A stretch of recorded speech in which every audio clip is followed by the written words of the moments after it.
Di sudut kota yang gelap, terletak sebuah warung mie ayam sederhana dengan nama Mie Ayam Sedap Sari. Terletak di antara deretan rumah-rumah tua.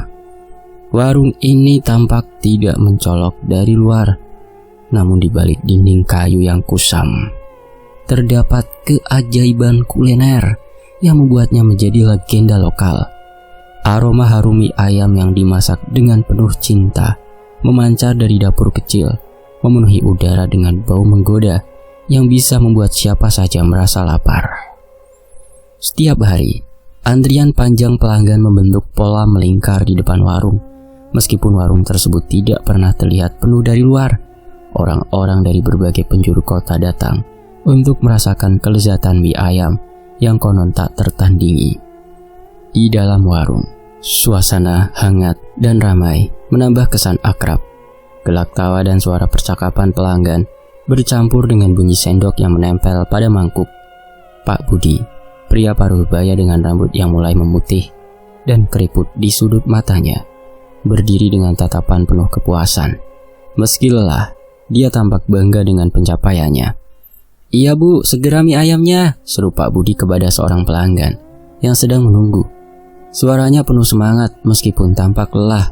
Seiring waktu, Pak Budi memutuskan untuk menggandeng adik perempuannya, Rini, untuk membantunya. Rini yang berusia 20-an, memiliki mata yang tajam dan penuh rasa ingin tahu. Meskipun dia tidak terlalu banyak bicara, kehadirannya di dapur warung menambah suasana. Dia membantu menyiapkan bahan-bahan dan melayani pelanggan dengan cekatan. Namun, di balik senyum ramahnya, Rini merasa ada sesuatu yang tidak beres. Ada sesuatu yang membuatnya merasa gelisah. Rasa dari mie ayam yang disajikan di warung ini memang tiada duanya.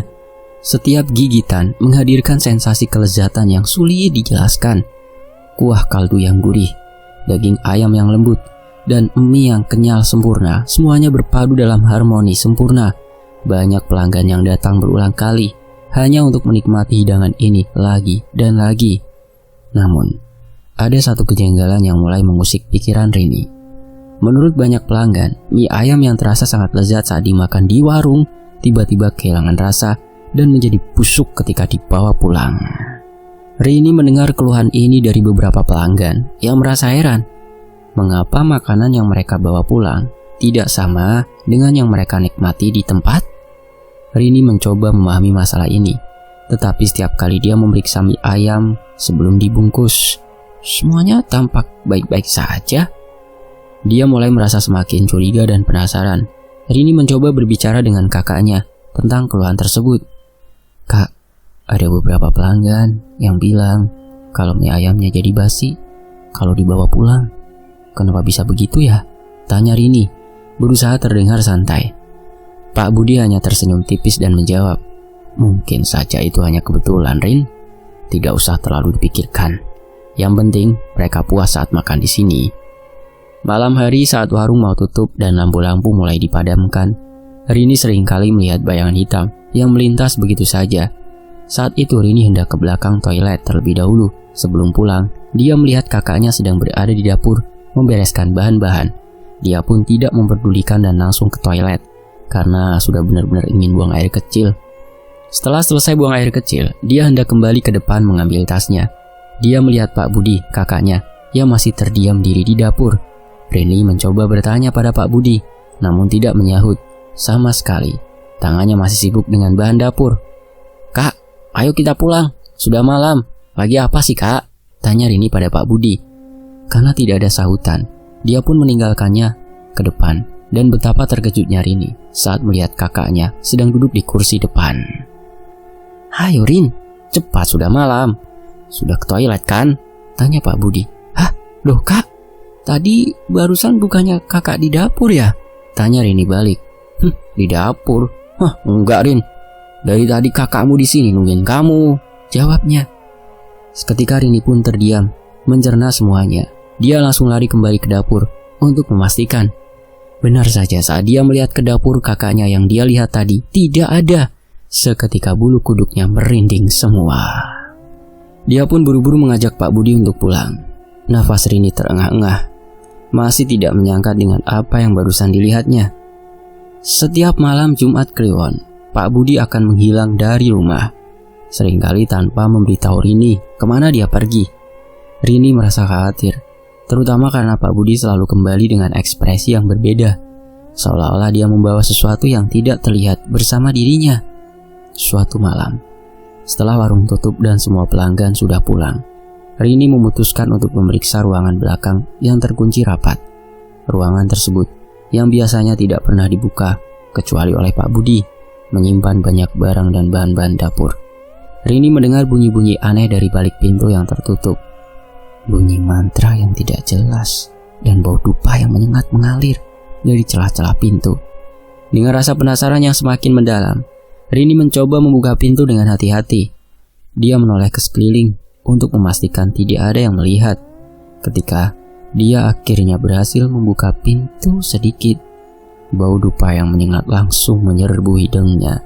Di dalam ruangan, dia melihat cahaya lilin yang berkelap-kelip dan Pak Budi duduk di lantai, dikelilingi oleh lilin-lilin kecil dan simbol-simbol aneh yang digambar di lantai.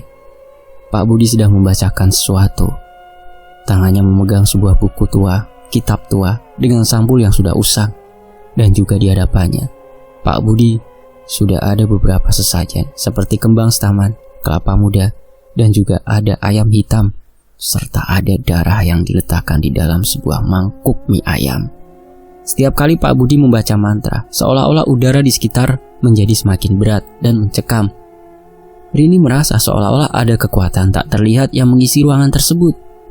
Rini mundur perlahan dan menutup pintu dengan hati-hati, mencoba mencerna apa yang baru saja dilihatnya. Dia tahu bahwa ada sesuatu yang sangat janggal tentang kebiasaan kakaknya. Dengan perasaan cemas, dia memutuskan untuk mencari tahu lebih lanjut tentang apa yang sebenarnya terjadi di balik semua kesuksesan warung mie ayam mereka. Malam itu, Rini tidak bisa tidur. Dia duduk di tempat tidurnya, merenungkan apa yang baru saja dilihatnya. Pikiran tentang ritual misterius dan kekuatan jahat yang mungkin terlibat membuatnya semakin gelisah. Dia harus menemukan cara untuk mengungkap kebenaran, tidak peduli seberapa gelap dan menakutkannya. Sementara itu, kegelapan malam semakin pekat ketika Pak Budi pulang ke rumah. Rini melihat kakaknya dengan tatapan kosong, seolah-olah dia baru saja melewati sesuatu yang sangat melelahkan. Dia mencoba untuk berbicara lagi dengan Pak Budi, tetapi kakaknya hanya menjawab dengan cepat dan mengalihkan pembicaraan. Semuanya baik-baik saja, Rin. Jangan terlalu memikirkan hal-hal kecil. Yang penting, warung tetap berjalan lancar, kata Pak Budi sebelum pergi ke kamarnya. Rini hanya bisa mengangguk dengan ragu. Dia tahu ada lebih banyak hal yang tersembunyi daripada yang terlihat. Dia harus siap menghadapi apapun yang akan datang, karena kegelapan yang melingkupi warung mie ayam Sedap Sari tampaknya semakin mendalam. Kepadatan pengunjung warung mie ayam Sedap Sari semakin meningkat dari hari ke hari, dan Pak Budi menyadari bahwa dia pun memerlukan bantuan tambahan. Rini, adik perempuannya, telah melakukan yang terbaik untuk membantu, tetapi tenaga dan waktunya terbatas. Dengan beban kerja yang semakin berat dan permintaan yang terus meningkat, Pak Budi akhirnya memutuskan untuk mempekerjakan 2 karyawan baru untuk membantu meringankan beban kerja. Hari pertama, Ari dan Dodi bekerja di warung. Suasana di dalam dapur tampak lebih hidup. Ari, pria muda dengan mata tajam dan tatapan dingin, segera beradaptasi dengan tugas-tugasnya. Dodi, yang sedikit lebih muda, tampak cemas dan gelisah, tetapi berusaha keras untuk melaksanakan pekerjaannya. Mereka berdua dengan cepat menjadi bagian dari tim, tetapi kehadiran mereka menambah rasa cemas yang semakin dalam di hati Rini. Rini merasa ada yang aneh dengan Ari dan Dodi sejak mereka pertama kali diperkenalkan. Ari selalu menjaga jarak, dan matanya yang tajam seolah-olah sedang memeriksa setiap sudut ruangan. Meskipun dia melakukan pekerjaannya dengan efisien, dia tidak banyak berbicara, dan tampaknya memiliki kebiasaan memperhatikan setiap gerakan Rini dan Pak Budi dengan seksama. Sementara itu, Dodi selalu tampak gelisah, bergerak cepat dengan tangan yang sedikit bergetar, dan tatapan yang sering melirik ke sekeliling dengan rasa takut. Pada awalnya, Rini berusaha untuk bersikap positif dan menerima kehadiran mereka dengan tangan terbuka. Namun, semakin lama dia bekerja bersama mereka, semakin kuat perasaan tidak nyaman yang mengganggu pikirannya. Satu hal yang semakin mencurigakan adalah bagaimana Ari dan Dodi tampaknya tahu persis kapan harus muncul dan kapan harus menyembunyikan diri mereka. Mereka tampaknya selalu muncul di tempat yang tepat pada waktu yang tepat pula, tanpa menunjukkan upaya keras yang seharusnya mereka lakukan. Pak Budi yang semula tampak penuh semangat dengan bantuan tambahan ini, mulai menunjukkan tanda-tanda kelelahan yang lebih mendalam. Kulitnya semakin pucat, dan seringkali dia mengeluh tentang rasa sakit yang tiba-tiba muncul. Ketika Rini mengamati kakaknya, dia menyadari bahwa Pak Budi tampaknya semakin sering terbangun di tengah malam. Keringat dingin membasahi tubuhnya, dan kadang-kadang dia terdengar berteriak dalam tidurnya. "Kenapa sih kak? Apa yang terjadi?" tanya Rini pada suatu malam ketika dia menemukan Pak Budi duduk di kursi ruang tamu. Wajahnya tertekuk oleh rasa sakit. Pak Budi hanya tersenyum lemah dan menjawab dengan cepat, "Tidak apa-apa Rin, sepertinya hanya kelelahan. Aku mungkin terlalu banyak bekerja karena warung sangat ramai." Meskipun Pak Budi berusaha untuk meyakinkan Rini, dia bisa merasakan bahwa ada sesuatu yang lebih dalam dan lebih gelap dari sekedar kelelahan. Rini mulai merasa bahwa sesuatu yang jahat mungkin sedang terjadi, dan Ari serta Dodi tampaknya memiliki keterlibatan dalam hal tersebut. Mereka tidak hanya membantu dengan pekerjaan, tetapi tampak seolah-olah mereka terlibat dalam sesuatu yang jauh lebih rumit dan menakutkan. Rini seringkali mendapati Ari dan Dodi berbicara dalam bisikan yang tidak bisa dia dengar dengan jelas. Mereka memiliki diskusi singkat, dan terkadang terlihat sangat serius. Ketika Rini mencoba untuk mendekati mereka dan bertanya tentang hal tersebut, Ari dengan dingin menjawab, "Kami hanya ngobrol gimana cara terbaik untuk melayani pembeli supaya mereka cepat makan, biar nggak ngantri panjang." Dodi di sisi lain cenderung menghindari kontak mata dan cepat-cepat menjauh saat Rini mendekat. Dia terlihat sangat gelisah dan seringkali terlihat berdoa dalam hati ketika dia tidak menyadari bahwa ada yang memperhatikannya. Rini mulai curiga bahwa Dodi mungkin tahu sesuatu yang lebih gelap. Suatu malam, setelah warung tutup dan semua pelanggan pulang, Rini memutuskan untuk menyelidiki lebih jauh. Dia ingin memastikan apakah ada sesuatu yang tidak beres di balik keberadaan Ari dan Dodi. Dengan hati-hati, dia mengikuti Ari dan Dodi ketika mereka meninggalkan warung setelah jam kerja. Mereka berjalan menuju sebuah area yang jarang dikunjungi di pinggiran kota, di mana jalan-jalan tampak gelap dan sepi. Rini berusaha untuk tetap bersembunyi di balik bayang-bayang, mengamati dari jauh. Ari dan Dodi berhenti di depan sebuah rumah tua yang tampaknya sudah lama ditinggalkan. Mereka terlihat berbisik-bisik dan melirik ke sekeliling, memastikan bahwa tidak ada orang lain yang melihat. Rini bisa merasakan ketegangan di udara ketika Ari membuka pintu rumah tua tersebut dan mereka berdua masuk ke dalam.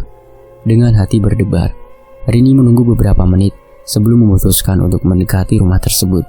Dia mendekati jendela yang pecah dan mencoba untuk melihat ke dalam. Dari sudut pandangnya, dia bisa melihat Ari dan Dodi sedang berdiri di tengah ruangan yang gelap, dikelilingi oleh simbol-simbol aneh yang digambar dan beberapa jenis keris serta ada boneka-boneka yang terpasang di dinding dan lilin-lilin yang menyala.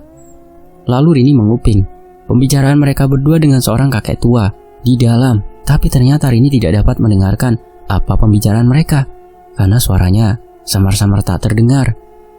Sesaat kemudian, Rini melihat kakek tua itu mulai menyalakan sebuah dupa yang ada di dalam guci tanah liat, dan mulutnya terlihat berkomat-kamit membaca mantra. Krek, sial. Saat itu Rini yang tengah mengintip harus buru-buru pergi dari situ, karena semuanya langsung memandang ke arah jendela. Dengan sekencang-kencangnya Rini kabur sebelum ketahuan oleh mereka. Dia segera pulang ke rumah. Pak Budi seringkali berbicara tentang ritual dan keperluan untuk menjaga kesuksesan warung. Dan sekarang Rini mulai merasa bahwa ritual-ritual tersebut mungkin memiliki dampak yang lebih besar dari yang dia bayangkan.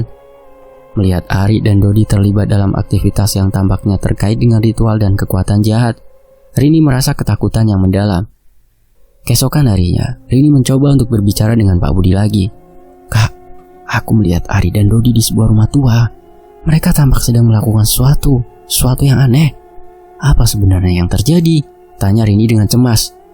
Pak Budi menatap adiknya dengan tatapan kosong, kemudian mengalihkan pandangannya. "Rin, aku sudah bilang, jangan terlalu memikirkan hal-hal kecil. Mereka hanya bekerja keras. Kita semua harus bekerja sama untuk menjaga warung ini." "Tapi kak..." "Sudah, kamu tidak usah terlalu pikirkan. Yang penting kamu fokus kerja, bantu warung kakakmu saja ya. Rini merasa semakin tertekan dan bingung. Dia tahu ada sesuatu yang lebih besar dan lebih gelap di balik semua ini. Dan Pak Budi tampaknya semakin menjauh dari kenyataan. Sementara itu, dia harus berhadapan dengan kenyataan bahwa Ari dan Dodi mungkin memiliki peran yang lebih besar dalam cerita ini daripada yang dia duga. Ketika malam tiba, Rini tidak bisa tidur lagi. Pikiran tentang ritual-ritual gelap dan kehadiran Ari dan Dodi yang misterius terus menghantui pikirannya. Rasa cemas yang mendalam semakin mengganggu tidur dan ketenangannya. Dia tahu bahwa untuk melindungi kakaknya dan mengungkap kebenaran, dia harus menggali lebih dalam dan menghadapi kegelapan yang tampaknya semakin mendekat. Setelah beberapa minggu ketegangan dan kejanggalan yang tak terpecahkan, Rini merasa semakin yakin bahwa ada sesuatu yang sangat salah dengan keberadaan Ari dan Dodi, dan terutama kakaknya, Pak Budi. Dia memutuskan untuk menyelidiki lebih dalam, bahkan jika itu berarti menghadapi kegelapan yang belum pernah dia bayangkan sebelumnya. Di lain hari, pada suatu malam setelah warung tutup, Rini memberanikan diri untuk kembali memasuki ruangan belakang yang selama ini terkunci rapat. Kali ini, dia sudah mempersiapkan kunci yang dia curi dari meja Pak Budi beberapa hari lalu. Dengan tangan bergetar dan rasa cemas yang mendalam, dia membuka pintu perlahan dan memasuki ruangan tersebut. Ruangan belakang itu lebih luas dari yang dia bayangkan. Selain bahan-bahan dapur dan peralatan masak, Rini menemukan rak-rak penuh dengan botol-botol berisi ramuan dan benda-benda aneh. Di sudut ruangan, terdapat meja kayu tua yang dipenuhi dengan buku-buku tua. Salah satunya yang menarik perhatian Rini, buku tersebut memiliki sambul kulit hitam dengan tulisan emas yang pudar. Dengan hati-hati, Rini membuka buku itu dan menemukan halaman-halaman penuh dengan mantra, gambar simbol-simbol aneh, dan ramuan. Satu hal yang sangat mencurigakan adalah sebuah catatan kecil yang terlipat di halaman akhir buku. Catatan tersebut berisi tulisan tangan yang sangat tidak beraturan dan tampaknya tidak ditujukan untuk dibaca oleh orang lain. Rini membaca catatan tersebut dengan teliti dan semakin merinding saat menyadari isinya penglarisan untuk kesuksesan. Untuk menjaga agar warung tetap laris dan terkenal, diperlukan ritual khusus pada malam Jumat Kliwon. Setiap tahun harus ada tumbal manusia untuk memuaskan perjanjian dengan entitas jahat yang memberikan keberuntungan. Jika ritual ini tidak dilakukan, segala sesuatunya akan kembali ke kegelapan. Rini merasa tercekik oleh ketakutan dan kebingungan. Apa yang dia baca menghubungkan banyak hal yang sebelumnya tampak tidak berhubungan. Keanehan Pak Budi, ritual-ritualnya, dan perubahan yang terjadi pada warung. Sekarang, dia yakin bahwa apa yang dilakukan kakaknya adalah praktik ilmu hitam yang sangat berbahaya. Dengan rasa putus asa dan keinginan untuk mencari bantuan, Rini memutuskan untuk menghubungi seorang paranormal lokal yang terkenal dengan kemampuannya dalam mengatasi hal-hal gaib. Paranormal tersebut bernama Ibu Lestari, seorang wanita tua dengan reputasi yang tak terbantahkan di kalangan orang-orang yang mencari penjelasan atas fenomena aneh gaib. Rini mengunjungi rumah Ibu Lestari yang terletak di pinggiran kota. Rumah itu tampak sederhana, namun aura mistis mengelilinginya. Ibu Lestari menyambut Rini dengan tatapan penuh perhatian dan membawa dia ke ruang tamu yang penuh dengan berbagai benda berbau mistis, kendi, rupa, dan beberapa sesajen yang ada di dalamnya. Rini menjelaskan semua yang telah dia temui dan menyerahkan buku yang dia temukan di ruangan belakang. Ibu Lestari memeriksa buku tersebut dengan seksama. Matanya menyipit saat membaca catatan di dalamnya. Setelah beberapa menit, Ibu Lestari mengangkat kepala dan menatap Rini dengan serius. "Ini adalah praktik ilmu hitam yang sangat berbahaya," kata Ibu Lestari yang dengan nada berat. "Pak Budi terlibat dalam perjanjian gelap dengan entitas supranatural untuk menjaga agar warungnya tetap laris. Ritual yang dilakukannya setiap malam Jumat Kliwon adalah bagian dari perjanjian tersebut." Rini merasa jantungnya berdegup kencang. Apa maksudnya dengan perjanjian tersebut? Apa yang harus dilakukan Pak Budi untuk memenuhi perjanjian ini? Ibu Lestari menarik nafas dalam-dalam. Perjanjian ini memerlukan tumbal manusia setiap tahun untuk menjaga agar bisnisnya tetap sukses. Pak Budi harus menawarkan korban kepada perjanjian yang dilakukannya tersebut. Jika dia gagal melakukannya, entitas itu akan mengambil sesuatu dari dirinya, mungkin kekuatan hidupnya atau bahkan nyawanya. Ini menjelaskan mengapa Pak Budi semakin sakit dan kenapa warungnya mulai sepi. Rini terkejut dan merasa tertekan oleh kebenaran yang mengerikan ini. Bagaimana caranya mengakhiri perjanjian ini? Apa yang harus kami lakukan? Ibu Lestari melihat Rini dengan tatapan penuh simpati. Untuk mengakhiri perjanjian ini, Anda harus melakukan ritual pembebasan yang akan memutuskan hubungan antara Pak Budi dan perjanjian tersebut. Namun, proses ini sangat berbahaya dan memerlukan kekuatan yang besar. Anda harus siap menghadapi kemungkinan terburuk. Rini mengangguk, memutuskan untuk melawan kegelapan dan menyelamatkan kakaknya. Dengan bimbingan Ibu Lestari, dia mulai mempersiapkan ritual pembebasan. Mereka mengumpulkan berbagai bahan yang diperlukan dan merencanakan bagaimana cara melakukannya dengan aman. Namun, persiapan untuk ritual ini membawa resiko tersendiri. Setiap malam, Rini merasa semakin tertekan dan merasa ada sesuatu yang mengawasi setiap gerak-geriknya. Kegelapan sepertinya semakin menggulung di sekitar mereka, dan aura mistis yang mengelilingi warung semakin kuat. Rini merasa seperti terjebak dalam jaring yang semakin menyempit, dan dia harus berhadapan dengan kegelapan yang belum sepenuhnya dia pahami. Ketika malam Jumat Kliwon mendekat, Rini dan Ibu Lestari melakukan persiapan terakhir untuk ritual pembebasan. Mereka tahu bahwa waktu semakin sedikit dan mereka harus bergerak cepat untuk mengakhiri perjanjian gelap yang mengikat Pak Budi. Rini merasa campur aduk antara ketakutan dan tekad, siap menghadapi apapun yang akan datang. Malam itu, saat gelap malam menyelimuti kota, Rini berdiri di ambang pintu warung yang sepi, siap untuk melangkah ke dalam kegelapan yang menunggu di dalam. Semakin hari, Rini terus menelusuri informasi lebih dalam tentang ritual dan perjanjian gelap yang terlibat dalam kesuksesan warung mie ayam Sedap Sari.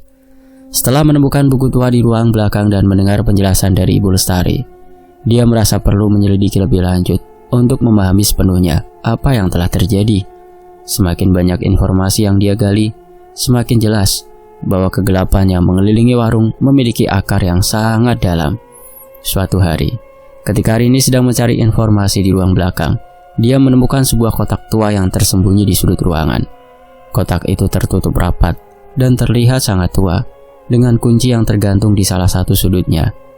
Dengan rasa penasaran yang semakin mendalam, Rini membuka kotak tersebut dan menemukan sejumlah catatan dan foto lama yang tampaknya terkait dengan masa lalu Pak Budi. Di antara catatan-catatan itu, Rini menemukan surat-surat yang mencatat berbagai ritual dan pengorbanan yang dilakukan Pak Budi. Salah satu dokumen atau catatan yang menarik perhatian Rini adalah surat berisi detail tentang kematian istrinya, Bu Sari. Surat itu mencatat bahwa kematian Bu Sari bukanlah kecelakaan atau penyakit biasa. Sebaliknya, kematian itu adalah bagian dari perjanjian untuk mengikat perjanjian Pak Budi dengan sosok sesembahannya yang memberi kekuatannya pada warung mie ayamnya. Dengan bergetar dan mata berkaca-kaca, Rini membaca bahwa Bu Sari adalah tumbal pertama yang diperlukan untuk mengikat perjanjian gelap tersebut. Kematian Bu Sari adalah pengorbanan yang harus dilakukan untuk memastikan bahwa warung mie ayam Pak Budi akan sukses dan laris.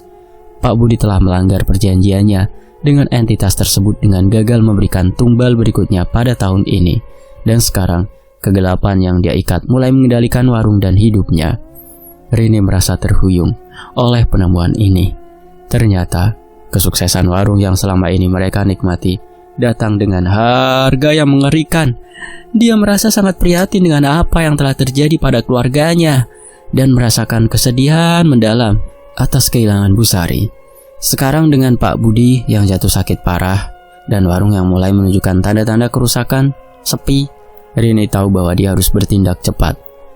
Selama beberapa hari terakhir, pelanggan warung mulai mengeluhkan makanan yang semakin tidak enak dan tidak bisa dimakan. Mie ayam yang sebelumnya dikenal lezat dan menggugah selera, kini tampak memburuk secara drastis. Beberapa pelanggan bahkan mengatakan bahwa makanan tersebut memiliki bau yang tidak sedap dan rasanya benar-benar menjijikkan. Kesuksesan warung yang selama ini terjamin kini perlahan-lahan memudar dan kekecewaan pelanggan semakin meningkat. Di tengah kekacauan ini, Pak Budi semakin menunjukkan tanda-tanda kejatuhan fisik dan mental. Dia menjadi pucat, lemah, dan seringkali terlihat tertekan. Seringkali dia terbangun di tengah malam dengan keringat dingin, dan dia mulai mengeluh tentang rasa sakit yang menyebar di seluruh tubuhnya. Kesehatannya memburuk seiring dengan berkurangnya kepadatan pelanggan dan penurunan kualitas makanan yang disajikan. Rini melihat kakaknya dengan penuh rasa iba. "Kak, kita harus melakukan sesuatu. Entitas jahat ini semakin mengendalikan segalanya. Aku sudah tahu. Kita harus melakukan ritual pembebasan yang Ibu Lestari katakan," katanya dengan suara penuh keputusasaan. Pak Budi menatap adiknya dengan tatapan kosong dan kelelahan. "Rin, aku sudah terlambat. Entitas perjanjian ini sudah menguasai segalanya. Aku tidak tahu bagaimana cara mengeluarkannya," katanya dengan nada putus asa. Rini merasa tertekan, tetapi dia tahu bahwa dia tidak bisa menyerah. Dia memutuskan untuk melanjutkan persiapannya untuk ritual pembebasan dengan bimbingan Ibu Lestari. Mereka telah mengumpulkan semua bahan dan mempersiapkan diri untuk malam puncak ketika mereka harus menghadapi kegelapan yang mengancam. Malam Jumat Kliwon tiba dengan tegang. Kegelapan malam terasa lebih pekat. Seolah-olah kota menahan nafas menunggu apa yang akan terjadi. Di warung mie ayam Sedap Sari, suasana di ruangan belakang yang biasanya tenang kini dipenuhi dengan rasa kecemasan dan ketegangan. Rini dan Ibu Lestari sedang mempersiapkan segala sesuatu untuk ritual pembebasan terakhir. Sesuai instruksi Bu Lestari, Rini menata lilin-lilin yang diletakkan di sudut-sudut ruangan, memastikan bahwa semuanya berada di tempat yang tepat. Ibu Lestari membakar dupa dengan aroma yang menyengat dan membaca mantra dalam bahasa yang asing bagi Rini, tetapi penuh dengan kekuatan. Ruangan itu dipenuhi dengan cahaya lilin yang bergetar dan aroma dupa yang kuat, menciptakan atmosfer yang mendalam dan penuh konsentrasi. Rini merasa campur aduk antara ketakutan dan tekad. Dia tahu bahwa ritual ini adalah satu-satunya cara untuk mengakhiri penderitaan yang telah berlangsung lama dan membebaskan kakaknya, Pak Budi, dari cengkraman entitas jahat atas perjanjian gaib yang dilakukannya. Ibu Lestari telah memberitahu Rini bahwa ritual ini harus dilakukan dengan sangat hati-hati, karena entitas yang terikat dalam perjanjian mungkin akan melawan dengan kekuatan penuh. Sementara Ibu Lestari melanjutkan mantranya, Rini merasa gelombang energi gelap mulai merayap ke dalam ruangan.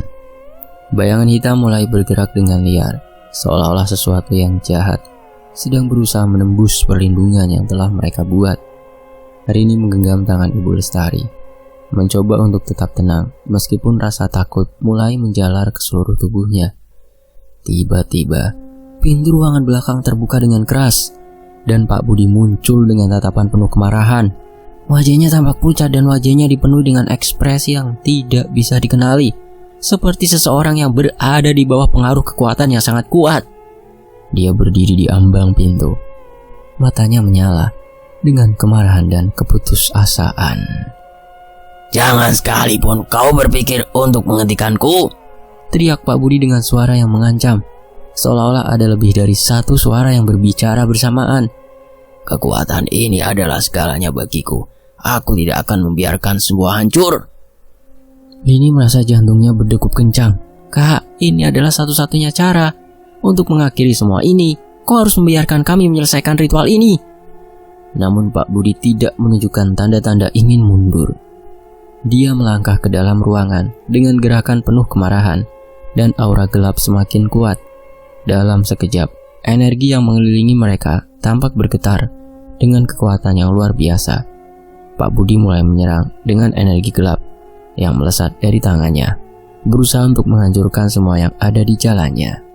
Ibu Lestari dengan cepat beralih ke pertahanan, membentengi diri mereka dengan perisai spiritual yang kuat. Dia berteriak, melafalkan mantra-mantra pertahanan dengan kuat, mencoba untuk menahan serangan Pak Budi dan mengusir energi gelap yang meliputi ruangan. Rini merasa terjebak di tengah-tengah pertempuran spiritual yang sangat mencengangkan. Tetapi dia tahu bahwa dia harus tetap fokus dan melanjutkan ritual. Rini mengikuti petunjuk Ibu Lestari, melangkah ke area yang telah dipersiapkan untuk bagian terakhir ritual.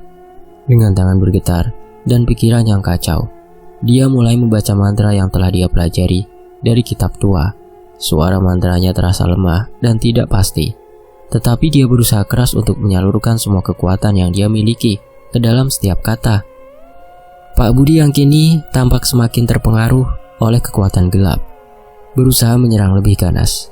Setiap serangan yang dia lepaskan terasa seperti gelombang energi yang menghantam dinding pelindung mereka.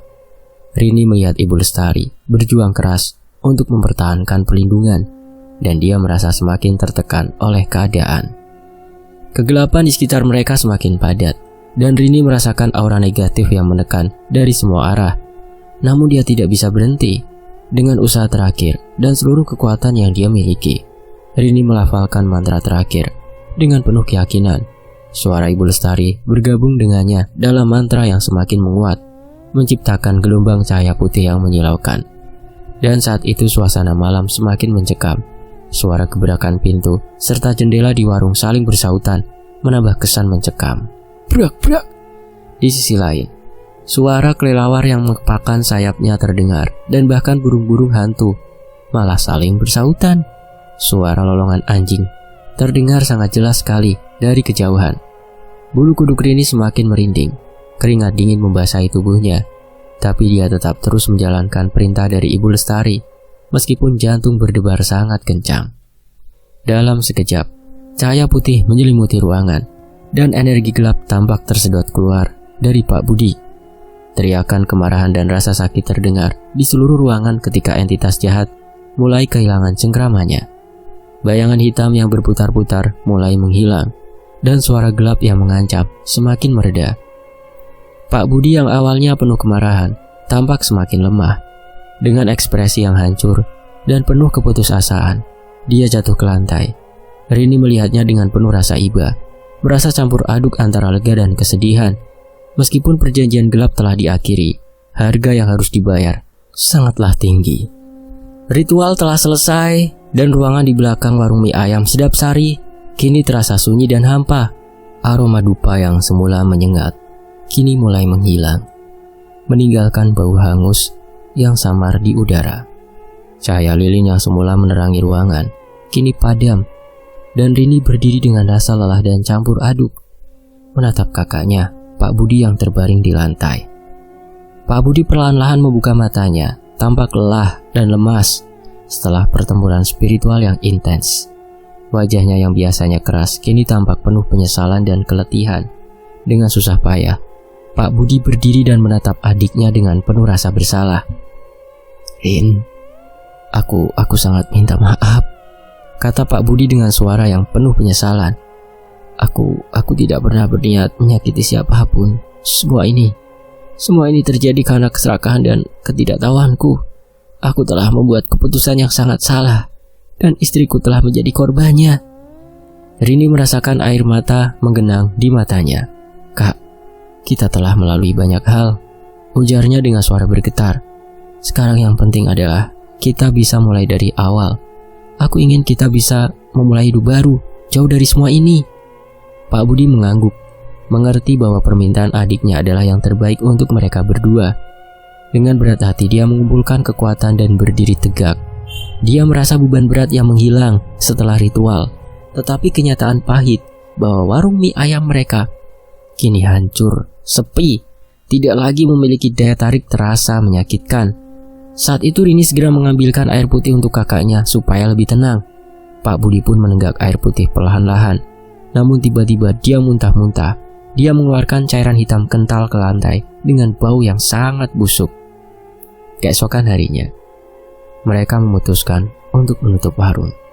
Semua peralatan dan perlengkapan di dalamnya dikemas dengan hati-hati. Rini dan Pak Budi bekerja sama, membuang semua bahan makanan yang sudah rusak dan membersihkan sisa-sisa kegelapan yang mungkin masih ada. Meskipun proses ini memakan waktu, mereka melakukannya dengan tekad untuk menutup babak gelap dari kehidupan mereka. Dengan semua barang-barang yang dikemas, Rini dan Pak Budi meninggalkan warung, menghapus jejak gelap yang Pak Budi lakukan. Kota yang sebelumnya penuh dengan kesibukan dan hiruk pikuk kini terasa sepi dan sunyi. Mereka mengemasi barang-barang mereka dan memutuskan untuk meninggalkan kota, berharap bisa membangun kehidupan baru yang bebas dari bayang-bayang gelap masa lalu mereka. Saat mobil mereka melaju meninggalkan kota, Rini tidak bisa menghilangkan perasaan aneh yang mengganggu pikirannya. Ada sesuatu yang tidak bisa dia abaikan. Sebuah perasaan bahwa ada sesuatu yang masih mengintai dari sudut-sudut gelap yang mereka tinggalkan. Meskipun mereka telah mencoba untuk menghapus segala sesuatu yang terkait dengan kegelapan itu, rasa cemas dan ketidakpastian masih menghantui mereka. Malam hari tiba dan mereka berhenti di sebuah penginapan sederhana di pinggir jalan. Setelah malam yang panjang dan melelahkan, dua bersaudara itu akhirnya berbaring di tempat tidur di kamar masing-masing, mencoba untuk tidur dengan tenang. Namun tidur mereka terganggu oleh bisikan lembut yang tampaknya datang dari dalam gelap. Rini terbangun beberapa kali, merasa ada sesuatu yang tidak beres. Suara bisikan itu seperti berusaha masuk ke dalam pikirannya, membisikkan kata-kata yang tidak bisa dia pahami. Dia berusaha untuk tetap tenang dan menyuruh dirinya sendiri bahwa semua itu hanya efek samping dari pengalaman traumatis yang mereka alami. Pak Budi juga terjaga oleh bisikan yang sama. Dia merasakan getaran yang aneh dan merasa ada sesuatu yang mengganggu tidurnya. Meski lelah dan cemas, dia berusaha untuk menenangkan adiknya dan mencoba untuk menemukan atau memikirkan cara untuk mengatasi ketidaknyamanan ini. "Rin, aku tidak tahu apakah ini hanya perasaanku saja, Rin," kata Pak Budi dengan suara pelan. "Tapi sepertinya aku merasakan ada sesuatu yang masih mengikuti kita." Lanjutnya, saat Pak Budi mengetuk kamar Rin dan masuk, Pak Budi pun menjelaskan apa yang dirasa malam itu. Ririn menatap kakaknya dengan mata yang penuh kekhawatiran. "Aku juga merasa demikian," jawabnya. "Sepertinya kita belum sepenuhnya bebas dari ancaman itu." Keduanya berusaha untuk tidur kembali, tetapi bisikan-bisikan itu terus mengganggu. Setiap kali mereka hampir tertidur, suara-suara itu kembali membangunkan mereka. Kegelapan malam seolah menjadi saksi bisu dari kekuatan yang belum sepenuhnya menghilang. Ketika pagi menjelang, Rini dan Pak Budi memutuskan untuk melanjutkan perjalanan mereka. Mereka tidak ingin membiarkan ketidaknyamanan malam menghalangi tekad mereka untuk memulai hidup baru. Dengan semangat yang baru ditemukan, mereka melanjutkan perjalanan, berdoa agar ancaman dari masa lalu tidak akan mengikuti mereka lebih jauh. Namun meskipun mereka mencoba untuk mengabaikan perasaan cemas, Rini merasa bahwa ancaman dari masa lalu mungkin belum sepenuhnya hilang. Ada rasa takut yang tak terucapkan bahwa kegelapan yang telah mengganggu hidup mereka mungkin masih mengintai, siap untuk kembali ketika mereka tidak menduga. Tapi Pak Budi dan Rini tetap waspada. Dengan langkah yang mantap dan harapan di hati, Rini dan Pak Budi melanjutkan perjalanan mereka menuju kehidupan baru, pulang ke rumah orang tuanya. Mereka bertekad untuk meninggalkan masa lalu di belakang mereka dan membangun masa depan yang lebih baik. Dan semenjak saat itu, Rini dan Pak Budi pulang ke kampung halamannya, dan mereka memulai membuka usaha warung mie ayam kecil-kecilan yang baru di desanya. Meskipun warungnya kecil, yang penting mereka bisa tenang. Dengan doa dan usaha, perlahan-lahan warung mie ayamnya itu mulai banyak orang yang berdatangan membeli. Mereka bilang kalau mie ayam yang mereka buat itu sangat enak dan berbeda dari yang lain. Pak Budi dan Rini, dua bersaudara itu pun merasa sangat senang dan lega karena dengan berjualan jujur serta cara yang halal membuat hati mereka tenang dengan kepuasan para pelanggannya. Pak Budi pun mulai memikirkan masa depannya untuk mencari istri baru, dan Rini pun sepertinya masih akan tetap mengembangkan bisnis mie ayamnya dan tentunya menjaga kedua orang tuanya di kampung halamannya tersebut. Tamat. Semoga terhibur. Tony Evas pamit. Sampai jumpa di kisah lainnya.